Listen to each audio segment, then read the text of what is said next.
procureur général ya cour ya cassation asengi nzela na assemblée nationale mpo akoka kolandela Jean-Marc Kabund mikolo misato nsima na ye koloba ete esengeli kobenga na tata mokonzi Félix Tshisekedi mpo alongi te kotelemisa mboka. Kabund mokonzi molandi ya yambo ya kala ya suku ya nse ya parlement mpe mokambi ya kala ya UDPS akili lingomba lya ye nsima ba UDPS kobenga na ye.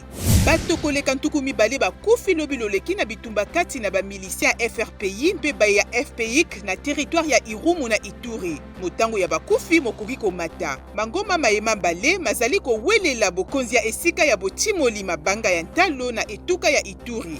Mokonzi wa Burundi Evariste Ndayishimiye azwi esika ya president ya Kenya Uhuru Kenyatta na bokambi ya EAC na likita na yango ya mbala tuku mibale na mibale esuka kilobi vendredi na Arusha na Tanzanie. Ndayishimiye alaki komipesa mpenza mpona bomoko ya politiki mpe kimia mingi na eteni ya este ya ekolo Congo Démocratique.